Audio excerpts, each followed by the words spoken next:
Hello সকলকে, এর আগের ভিডিওতে আমি জানিয়েছিলাম আমি পৌঁছে গেছি চেন্নাই। আর সবার আগে আমি চলে গেলাম পেট পুজো করতে কেএফসিতে। আসলে পয়সা খরচা করে খাওয়ার খুব একটা ইচ্ছা ছিল না, কিন্তু একটাও ডেবিট ক্রেডিট কার্ড আমার ইন্টারন্যাশনাল লাউঞ্জে সাপোর্ট করলো না।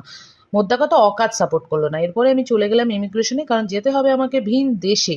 আর প্লেনে উঠে এই ককপিটের সামনে না আমি জাস্ট একটু থমকে গেলাম, দেখতে দারুণ লাগছিল। এসব শেষ করে আমি শ্রীলঙ্কার জন্য রওনা দিলাম। কিন্তু এ কি, শ্রীলঙ্কা গিয়ে তো রাবণের দেখা নেই, শুধু পেলাম বুদ্ধবাবুর দেখা।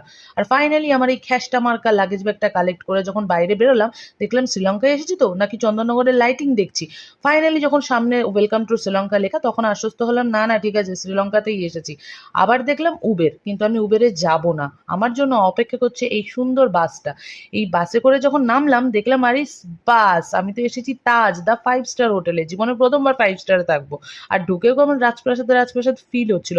আমি না একটু ভালো করে দেখে নিই, পরে তোমাদেরকে রুম ট্যুর দেবো। চলো, কেমন, টাটা।